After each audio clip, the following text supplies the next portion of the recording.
দেশের চিকিৎসা শিক্ষায় ঐতিহ্যবাহী সর্ববৃহৎ প্রতিষ্ঠান ঢাকা মেডিকেল কলেজ হাসপাতাল যাত্রা শুরু করেছিল ১৯৪৬ সালে।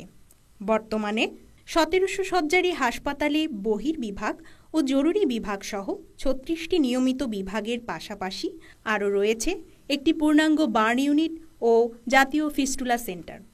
প্রতিদিন বহির্বিভাগে গড়ে প্রায় ৩,০০০ রোগী এবং জরুরি বিভাগে আরও প্রায় ৫০০ জনেরও বেশি রোগী চিকিৎসা নিয়ে থাকেন। ২০১০ সালের পরিসংখ্যানে দেখা যায় গত বছর মোট ৮,৯৫,৪৭৭ জন বহির্বিভাগে এবং ১,৯৩,৫০০ জন জরুরি বিভাগে চিকিৎসা সেবা নিয়েছেন। অন্তঃবিভাগে ভর্তি হয়ে চিকিৎসা সেবা নিয়েছেন ৮৩,৬৬২ জন।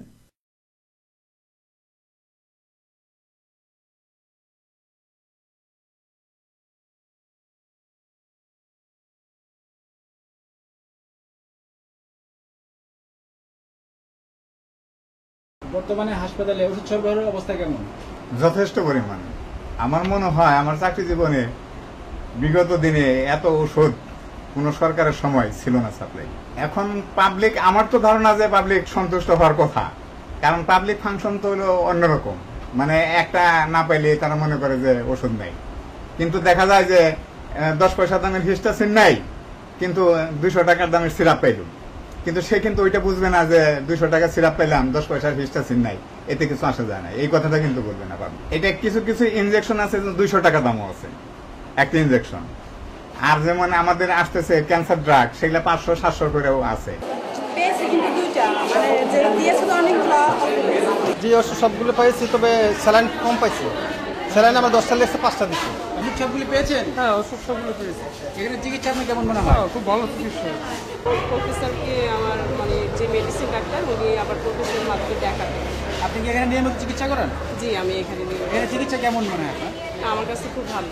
ছোট বড় মিলিয়ে অস্ত্রোপচার হয়েছে ৫০,০০০-এরও বেশি।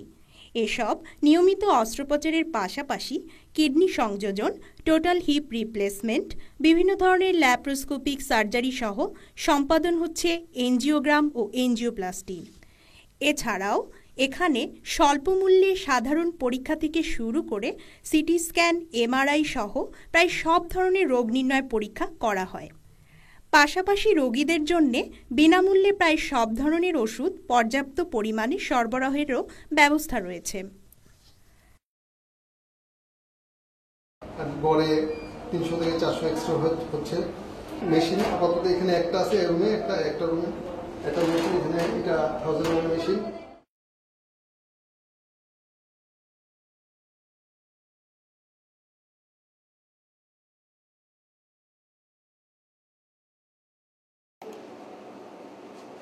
টোয়েন্টি-4 আওয়ার্স আমাদের এটা চলতেই থাকে। যে জায়গায় আমরা নর্মালি 20 থেকে 25টা রুগী করতে পারবো, সেই জায়গায় আমাদের করতে হয় 30, 40, 45টা রুগী পর্যন্ত পার ডে, পার শিফটে করতে হয়। প্রতিদিন এরকম মনে হয় 80 থেকে 100টা রুগীর আমরা স্ক্যান করি, যেটা আমাদের ওভারলোড বলা যায়। স্ক্যান মেশিন বাড়াতে হবে, লোকবল বাড়াতে হবে। ঢাকা মেডিকেল কলেজ হাসপাতালের রেডিওলজি বিভাগে 2007 সাল থেকে এমআরআই মেশিনটা অফিসিয়ালি চালু হওয়ার পর থেকে এ পর্যন্ত আমরা সুন্দরভাবে সার্ভিস দিয়ে আসছি।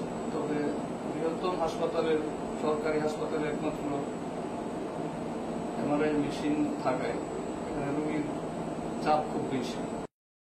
আমাদের এই পরিবার পরিকল্পনা মডেল ক্লিনিকটি আমাদের বহির্বিভাগের একটি অংশ। এখানে আমরা বর্তমানে দুটো সেবা দিয়ে থাকি। একটি হচ্ছে গর্ভকালীন যে সেবা, যার ইংরেজিতে আমরা যেটাকে বলি অ্যান্টিনেটাল কেয়ার, আরেকটি হচ্ছে ফ্যামিলি প্ল্যানিং সেবা বা পরিবার পরিকল্পনা সেবা। অনেক দূর দূরান্ত থেকে রোগীরা আসেন, কার্ড প্রদান করি এবং তারপর তাদেরকে সবাইকে এক জায়গায় একত্রিত করা হয় এবং সেখানে আমাদের একটা অ্যান্টিনেটাল ক্লাস নেওয়া হয়। তাদের গর্ভকালীন সময় কি করবেন, কি করবেন না, কি খাবেন, কেমন পোশাক পরবেন, এবং একই সাথে তারা টিটানাসের টিকা নেবেন। তারপর তাদের বাচ্চা হওয়ার পর বাচ্চাকে কিভাবে দুধ খাওয়াবেন, বাচ্চা প্রসব পরবর্তী প্রসব কোথায় করবেন, প্রসবকালীন যে প্রস্তুতিটা, প্রসবের জন্য যে প্রস্তুতি, সেই বিষয়ে তাদেরকে ধারণা দেওয়া হয়। এবং একই সাথে আমরা এইসব মহিলাদেরকে উদ্বুদ্ধ করি যেন সবাই আমাদের এই হাসপাতালেই ডেলিভারি করেন। কারণ আপনারা জানেন যে বাংলাদেশে এখন পর্যন্ত শতকরা 80% ডেলিভারি বাসায় হয়, ওষুধ বাসায় হয়, কিন্তু আমরা আমাদের এই সেবার মাধ্যমে চেষ্টা করি যাতে করে ওনারা সব হাসপাতালে ডেলিভারি করেন। ঝুঁকিপূর্ণ গর্ভাবস্থাকে আমরা আলাদা করে ফেলি, যেমন ডায়াবেটিস হয়েছে, প্রেশার বেড়েছে ইত্যাদি, তাদেরকে আমরা আলাদা করে অতি গুরুত্বের সাথে তাদেরকে এখানে আমরা সেবা কার্যক্রম দিয়ে থাকি।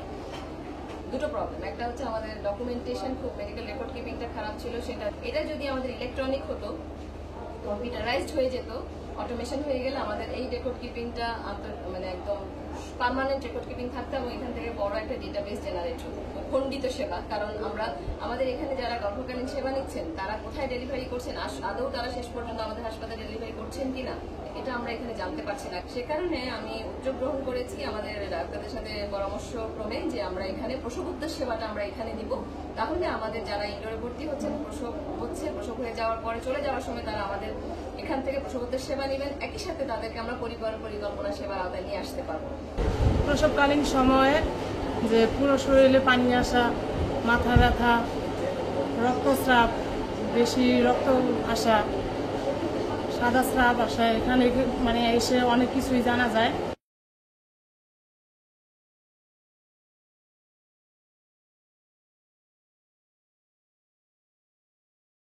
বর্তমানে আমরা ঢাকা মেডিকেল কলেজ হসপিটালে 2000 থেকে 2500 রোগীর খাবার তৈরি হয়। সেই হিসেবে 3 বেলায় প্রায় 7000 থেকে 7500 রোগীর খাবার এখানে তৈরি হয়। আমরা সকালে নাস্তা দিই, দুপুরে খাবার দিই, রাত্রে খাবার দিই। এই 3 বেলা আমরা খাবার এখানে তৈরি করি। সকালে আমাদের প্রতি পেশেন্ট 5 পিসের একটা আলাদা রুটি আছে, একটা ডিম, একটা কলা, 1 কাপ পরিমাণ ফিন্নি। দুপুরে আমরা দিই ভাত, ডাল, মাছ, ডিম এবং সবজি। রাতের বেলা দিই আমরা মুরগি, প্রত্যেক দিন আমরা মুরগি দিই এবং ডাল দিই আর সবজি দিই। আর এর সাথে এক্সট্রা একটা বর্তমান ডাক্তার স্যার আসার পরে আরেকটা জিনিস অ্যাড করছে, সেটা হলো আমরা 1 প্যাকেট ছোট বিস্কুট প্রতি পেশেন্টকে আমরা দিই। ঢাকা মেডিকেল কলেজ হাসপাতালের ক্যাজুয়ালিটি ডিপার্টমেন্টে মূলত অ্যাক্সিডেন্ট এবং আঘাতপ্রাপ্ত রোগীরাই আসেন এবং সারা বাংলাদেশ থেকে রেফার হয়ে বিভিন্ন গুরুতর আহত রোগীরা আসছেন। প্রতিদিন এই বিভাগে প্রতিদিন অ্যাডমিশন হয়, প্রতিদিন রোগী ভর্তি হয় এবং গড়ে প্রতিদিন 100 থেকে 150 রোগী আসেন, যাদের মধ্যে গুরুতর আঘাতপ্রাপ্ত রোগীগুলিকে আমরা প্রাথমিক চিকিৎসা দিই এবং যেসব রোগী বাসায় চলে যেতে পারেন তাদেরকে প্রাথমিক চিকিৎসা দিয়ে বাসায় ভর্তি দেওয়া হয় এবং গুরুতর আঘাতপ্রাপ্ত যাদের সম্পূর্ণ অজ্ঞান করে অপারেশন করতে হয় তাদেরকে আমরা ভর্তি করি। প্রতিদিন 1-150 রোগীর মধ্যে 5 থেকে 10 জন রোগী গড়ে ভর্তি হয় হাসপাতালে, আর বাকি রোগীরা প্রাথমিক চিকিৎসা নিয়ে এমার্জেন্সি বিভাগ থেকেই বাসায় চলে যান। এমার্জেন্সি বিভাগে আমাদের সরকারি ওষুধপত্র প্রাথমিক চিকিৎসার জন্য যেগুলো প্রয়োজন মোটামুটি সবগুলো ওষুধই সাপ্লাই আছে এবং আমরা সরকারের কাছ থেকে সহযোগিতা পাচ্ছি। কিছু ওষুধ যেগুলি জীবন রক্ষাকারী বা কিছু কিছু রোগীর ক্ষেত্রে বিশেষ ইনফেকশনের জন্য দরকার হয়, সেই ধরনের কিছু ওষুধ আমাদের হয়তো বা রোগীদেরকে বলতে হয়, আমরা বাধ্য হই মাঝে মাঝে বলার জন্য যে বাইরে থেকে কেনার জন্য। এছাড়া যেসব স্যালাইন এবং ওষুধপত্র দরকার আমরা আমাদের এমার্জেন্সি থেকে দিতে পারছি। আমাদের এমার্জেন্সিতে ইদানিং ওয়ার্ল্ড হেলথ অর্গানাইজেশনের সহযোগিতায় এটাকে উন্নত করা হয়েছে। এখানে একটি অপারেশন থিয়েটার আছে যেখানে কিছু মাইনর কেস অপারেশন করা যায় লোকাল অ্যানেস্থেসিয়া দিয়ে এবং রোগীদের যে জীবন রক্ষাকারী কিছু ছোট মাইনর প্রসিডিওর সেগুলিও করা যাচ্ছে। ঢাকা মেডিকেল কলেজ হাসপাতালের সিসিইউতে আমাদের এখানে বেড আছে মোট 23টি। আমাদের এখানে প্রতিদিনই ইমার্জেন্সি 24 ঘন্টা ইমার্জেন্সি খোলা থাকে। রোগী আমাদের প্রতিদিনই গড়ে 8 থেকে 10টা রোগী আমাদের এখানে ভর্তি করতেছি। আমাদের এখানে ইমার্জেন্সি সমস্ত চিকিৎসাই দেওয়া হচ্ছে, সমস্ত ইনভেস্টিগেশন আমরা ইমার্জেন্সি ভাবে করতে পারি। আমাদের এখানে সাপ্লাই সরকারি থেকে সাপ্লাই ওষুধ সবই মোটামুটি আছে। আমরা হচ্ছে যে ইমার্জেন্সি স্ট্রেপ্টোকাইনাস পর্যন্ত আমরা দিতে পারতেছি, মরফিন টরফিন সমস্ত ইকুইপমেন্ট আমাদের আছে। আমাদের এখানে মনিটর 8টা আছে, কার্ডিয়াক মনিটর 8টা আছে আমাদের এখানে। ডাক্তারদের যে সহযোগিতা পেয়েছি মনে হয় না এই ধরনের সহযোগিতা পেতাম। ঢাকা মেডিকেল কলেজের ইকো ল্যাবে আমরা ইকো করতেছি। এখানে 2টা মেশিন আছে আমাদের ইকোর। এখানে eco, colour Doppler, 3D eco সবই আমরা করি। আমাদের রোগীর ভলিউম অনেক বেশি। আমাদের ইটিটি ইজ ওয়ার্কিং, ইটিটি হচ্ছে এখানে, এবং আমরা কন্ট্রাস্ট ইকো এবং ট্রান্সএসোফেজিয়াল ইকো করে থাকি এখানে। খুব স্বল্প খরচে দ্যাট ইজ 200 টাকায় 2D ইকো, আর কালার ড্রপলার 600 টাকায় করে থাকে।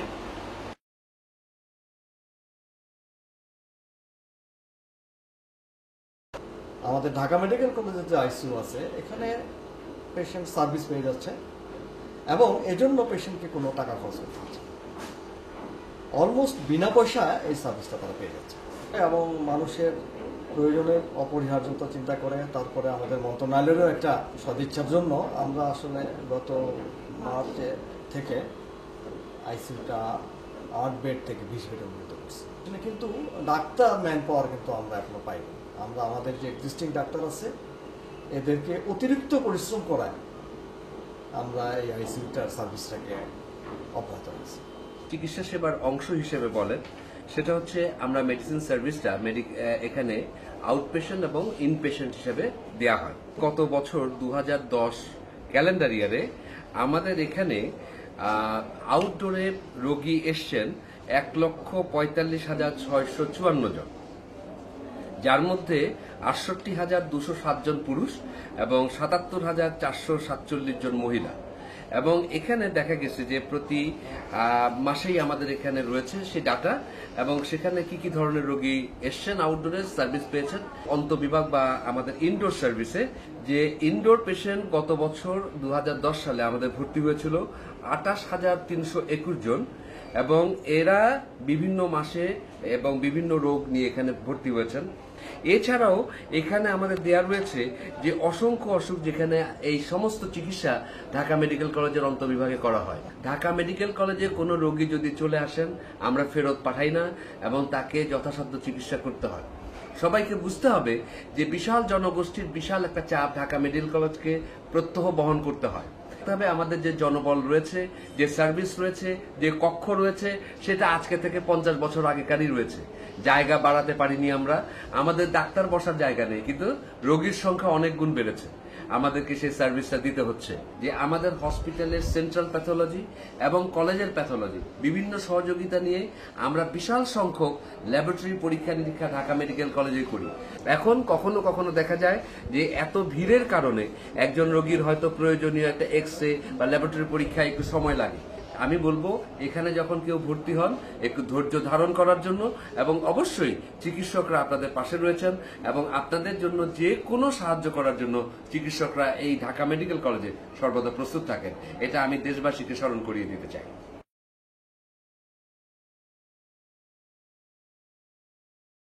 8টা মিনিস্ট্রি আন্ডার লিড মিনিস্ট্রি হলো মহিলা শিশু বিষয়ক মন্ত্রণালয়, আর 8টা মিনিস্ট্রি আছে, তার মধ্যে হলো আপনার স্বরাষ্ট্র মন্ত্রণালয়, তারপর হলো আপনার হেলথ অ্যান্ড ফ্যামিলি ওয়েলফেয়ার, তারপর law ministry, social welfare ministry, information ministry, education ministry আর রিলিজিয়ান মিনিস্ট্রি। 8টা মিনিস্ট্রি কাজ করতেছে যে একত্রে।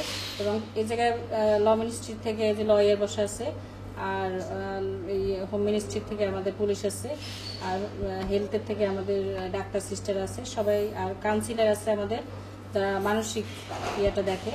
এদের নিয়ে আমরা যে নিজেদের তো নারী শিশুদের ইয়েটা আমরা সেবাটা দিই। আমরা একই সাথে এক আমব্রেলার নিচে একই সাথে আমরা সেবাটা দিই।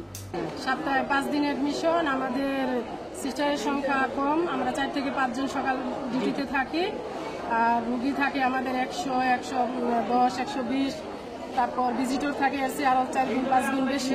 এতে আমাদের কাজ করতে অনেক সমস্যা হয়।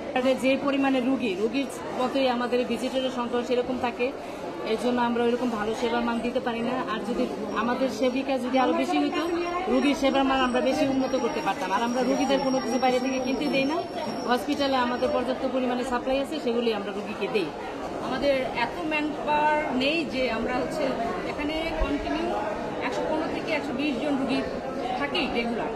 তারপরে তো তাদের পিছনে 5-6 জন করে অ্যাটেন্ডেন্স থাকে, তাদের সাথে কথা বলতে হয়। তারপরে আমাদের ম্যান পাওয়ার স্বল্পতা থাকার কারণে অনেক সময় আমরা রোড হয়ে যাই, কথা বলতে পারি না। আমাদের সাথে চেষ্টা করি সবার সাথে ভালো ব্যবহার করতে। 600 নার্সের ভেতরে দায়িত্ব আছে, বুঝছেন তো। দায়িত্ব এই নার্সের নার্সের এত কম, আমার অনেকগুলো ওয়ার্ড 56-57 ওয়ার্ড প্রায়, সেই তুলনায় আমাদের ম্যান পাওয়ার খুব কম। এটার জন্য আমি সব সময় তো মানে চিন্তায় থাকি যে কী করবো, কীভাবে ম্যানেজ করব, কীভাবে আমি আমার দায়িত্ব পালন করব, সব দিকটা আবার দেখতে হয় হাসপাতালে রোগীদের জন্যই তো আমরা। সেই জন্য আমি চিকিৎসার দিক দিয়ে দেখবো যে আমার এখন মেডিসিনের দিক দিয়ে 100% শিওর যে না রোগীরা ঠিক মতন ওষুধপত্র পাচ্ছে, কিন্তু নার্সের যে কম, নার্সের সঠিক ম্যান পাওয়ার, এটার জন্য আমি খুব সাফার করছি। পরে হাসপাতালের তুলনায় ডাক্তারের তুলনায় নার্সের আমার একবারেই কম। যে ওয়ার্ডে 20 থেকে 25 জন ডাক্তার আছে, আমার 2 জন নার্স এখানে কাজ করছে। একাই অর্ডারগুলো পালন করতে হয় তাদের, অনেক সময় একাও করতে হয় বিকালে রাত্রি, কারণ আমি 3 শিফটে ভাগ করতে গেলে আমার অনেক কম হয়ে যায়। আমি এখানে জরুরি বিভাগের ইনচার্জ, আমাকে 3টে সাব চালাতে হয়, অবজারভেশন, ইওটি এবং ইমার্জেন্সি। রুগীদের পর্যাপ্ত চাপের কারণে অনেক ঘটনা ঘটে যায়, যে পর্যাপ্ত পরিমাণ রুগী আসতেছে সেই পরিমাণ জনবলটা আমাদের হাসপাতালে নেই। ঢাকা মেডিকেল কলেজ হাসপাতালের যত গাইনি ওয়ার্ডের যত ডাক্তার এবং নার্স আছেন, মানে আন্তরিকভাবে আমাদেরকে সেবা দেন, এর কোনো প্রকার ত্রুটি নাই। এই জন্য আমি সবাইকে মানে আন্তরিকভাবে ধন্যবাদ জানাতেছি। এখানে রুগী বেডে আছে, কিন্তু রুগী বেডে থাকলে এখানে ভালো ট্রিটমেন্ট হইতেছে না, ডাক্তার ঠিক মতন আপনার ওয়ার্ডে থাকতেছে না। তারপরে একটা সমস্যা হইলে যে একটা ডাক্তার প্রাথমিক অবস্থায় যে রুগী এখানে একটা সমস্যা হয়েছে, একটা ডাক্তার যে এসে দেখবো, ওনারা দেখেন, ওনারা বলে যে এটা আমার রুগী। খালেক সাহেবরে জানাইছি, উনি ফ্রি করে দিছিলেন, উপরে গেছি সেই ফ্রি টিরি কিছু হয় নাই, 250 টাকা করে নিছেন।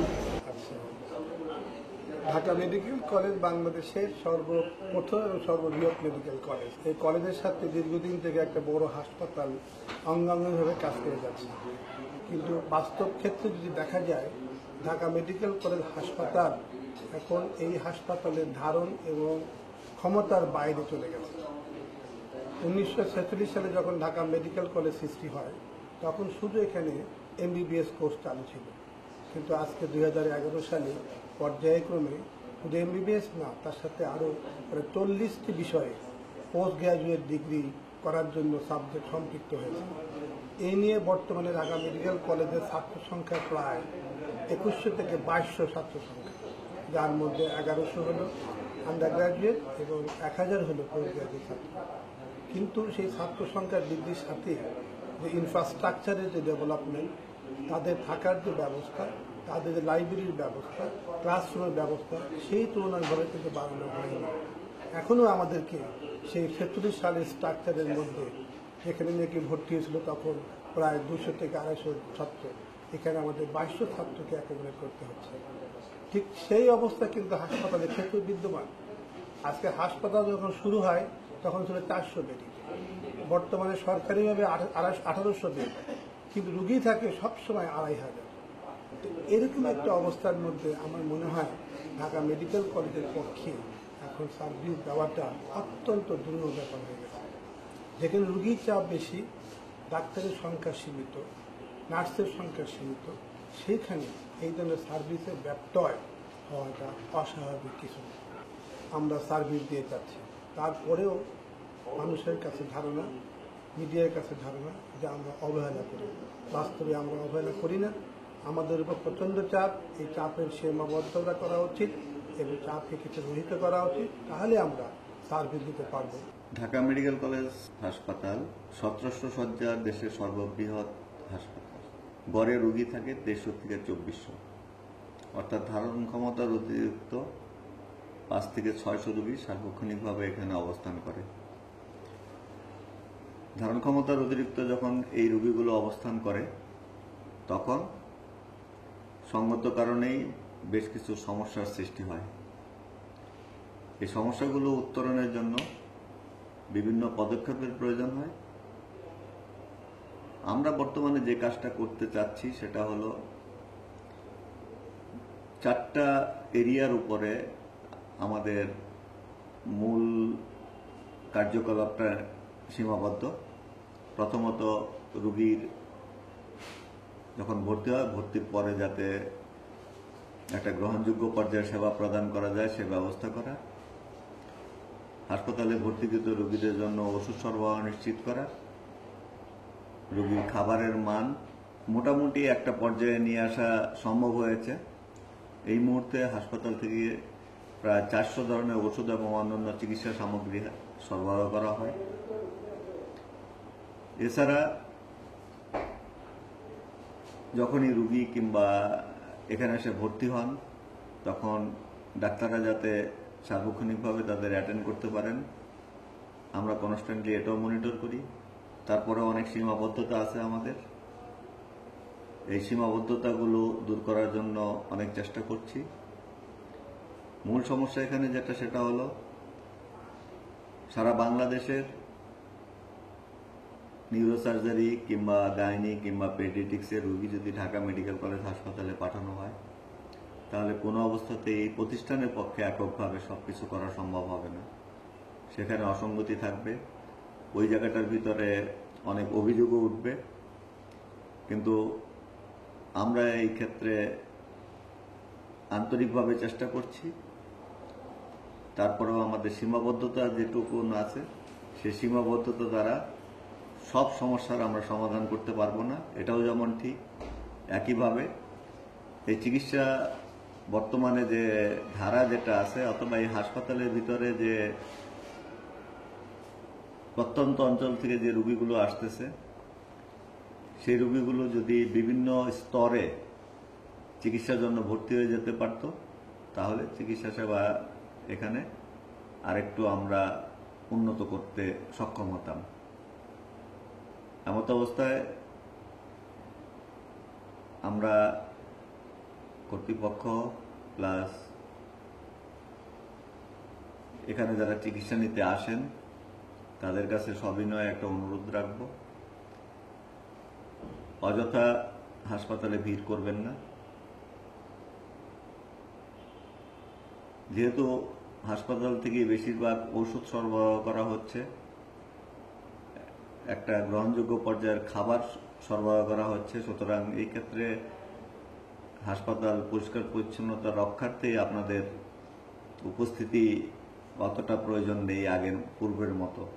সুতরাং এখানে ভিড় যতটা কম করবেন আমরা হাসপাতালটাকে ততটা সুন্দর অবস্থায় রাখতে পারব। এছাড়া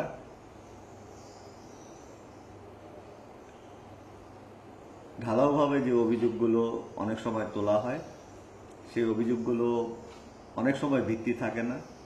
খবরের পিছনে যে অংশটা আছে সেই অংশটাকে দেখা যাচ্ছে যে ইগনোর করে শুধুমাত্র অভিযোগটাই প্রকাশ করা হচ্ছে, কিন্তু সেই অভিযোগটা কতটা বাস্তবসম্মত কতটা যুক্তি নির্ভর সেদিকে যাওয়া হচ্ছে না। এক্ষেত্রে আমাদের আবার সবিনয় নিবেদন থাকবে যে সম্পূর্ণ জিনিস জেনে তারপর কোনো সংবাদ প্রচার করা অথবা কোনো মন্তব্য করা। এছাড়াও এই ব্যাপারে আমরা গণমাধ্যম সহ অন্যান্য সবার কাছে আরেকটু ধৈর্যশীল আচরণ এবং একই সঙ্গে আমরা সহানুভূতি এবং সাহায্য চাইব এইভাবে যে আপনারা আপনাদের মিডিয়াগুলোতে, সেটা প্রিন্ট ইলেকট্রনিক দুটাতেই হতে পারে, দুই জায়গাতেই আপনারা যদি সার্বিকভাবে চিত্রগুলো তুলে ধরেন, রোগী স্বজনদেরকে যদি বিভিন্ন উপদেশমূলক বাণী আপনারা নিয়মিত প্রচার করেন, আমরা মনে করি পরিস্থিতি আরো উন্নতি হবে। এবং একই সঙ্গে এই হাসপাতাল সরকারি হাসপাতাল, এখানে সাধারণ লোকজন চিকিৎসা নিতে আসে, এই জায়গায় আপনাদের সর্বাত্মক সহযোগিতা আমরা আশা করি। হাসপাতালের ওষুধ চুরি হয়ে যায় কিংবা এখানে দালাল চক্র সক্রিয় থাকে, এ ধরনের একটা অভিযোগ দীর্ঘদিনের। আমরা সেই অবস্থা থেকে উত্তরণের চেষ্টা করছি এবং এই লক্ষ্যে ওষুধগুলো সবগুলো এই ধরনের লাল সবুজের মোড়কে সরবরাহ করা হচ্ছে রোগীদের কাছে এবং এই ওষুধ বাজারে কিনতে পাওয়া যাবে না। তার অর্থ দাঁড়াচ্ছে যে এই টাইপের কন্টেনারে যখন আমরা ওষুধ সরবরাহ করতেছি এবং এটা যদি রোগী পর্যন্ত পৌঁছাবে তাহলে দেখা যাচ্ছে যে রোগীর চিকিৎসা ব্যয় অত্যন্ত কমে যাচ্ছে। একটা এক্সাম্পল দিলে আরো ক্লিয়ার হবে এটা, সেটা হলো ঢাকা মেডিকেল কলেজে এই মুহূর্তে একটা সিজার অপারেশন করতে 200 টাকার বেশি প্রয়োজন হয় না, কারণ এই সিজার অপারেশনের যা যা উপকরণ সেটা হাসপাতাল থেকে বিনামূল্যে সরবরাহ করা হচ্ছে। আমাদের ক্যাজুয়ালিটি ইমার্জেন্সি সার্ভিস যেটা আছে, ক্যাজুয়ালিটি ইমার্জেন্সি সার্ভিসটা ডেভেলপড এবং এখানে একসঙ্গে 30-40 জন পেশেন্ট আসলেও আমরা হ্যান্ডেল করতে পারি। এটা আমার অচিরেই আমরা এখানে আরও 20 শয্যার নতুন আইসিইউ সংযোজনের চেষ্টা চালাচ্ছি। একই সঙ্গে 40 বেডের এইচডিইউ, যেটাকে হাই ডিপেন্ডেন্সি ইউনিট বলা হয়, সেটা চালু করব আমরা। নতুন করে আরও কিছু যন্ত্রপাতি আমরা সংযোজন করার চেষ্টা করছি, বিশেষ করে ইমার্জেন্সি কমপ্লেক্সে সেখানে এক সিটি স্ক্যান মেশিন বসানোর চেষ্টা করছি আমরা। এই কাজগুলো যখন শেষ হয়ে যাবে তখন দেখা যাবে রোগীর ভোগান্তি আরও কমে গেছে এবং সেবার মান আরও বেড়ে যাবে। দেশের সব শ্রেণীর রোগীদের আশা ভরসার স্থল এ হাসপাতালকে স্থান সংকুলান ও প্রয়োজনীয় জনবল সংকটের পাশাপাশি প্রতিদিন ধারণ ক্ষমতার অতিরিক্ত 500-600 রোগী ও আরও 2 থেকে 3 হাজার স্বজনের চাপ বহন করতে হচ্ছে। ফলশ্রুতিতে দেখা দিচ্ছে নানা অসঙ্গতি ও জনমনে অসন্তুষ্টি। হাসপাতালের সকল স্তরের কর্মকর্তা ও কর্মচারীবৃন্দ তাদের সাধ্যমতো চেষ্টা করে যাচ্ছেন সব অসঙ্গতিকে পাশ কাটিয়ে প্রয়োজনীয় চিকিৎসা সেবা প্রদানের। মানসম্মত চিকিৎসা সেবা নিশ্চিত করার লক্ষ্যে জনসাধারণের প্রতি আহ্বান, তারা যেন ধৈর্যের সাথে পরিস্থিতি অনুধাবন করেন এবং সে অনুযায়ী আচরণ করেন। হাসপাতালে অতিরিক্ত লোক সমাগম থেকে বিরত থাকেন, কর্তব্যরত সেবা প্রদানকারীকে সেবা প্রদানে প্রয়োজনীয় সহায়তা দেন। সর্বোপরি হাসপাতাল সংশ্লিষ্ট কোনো কর্মকাণ্ডে অনৈতিকতাকে প্রশ্রয় না দেন। জনগণের করের টাকায় পরিচালিত এ হাসপাতালের রক্ষণাবেক্ষণ ও সুষ্ঠু সেবা কার্যক্রম পরিচালনায় সহায়তা করা আপনার, আমার, আমাদের সকলের পবিত্র দায়িত্ব।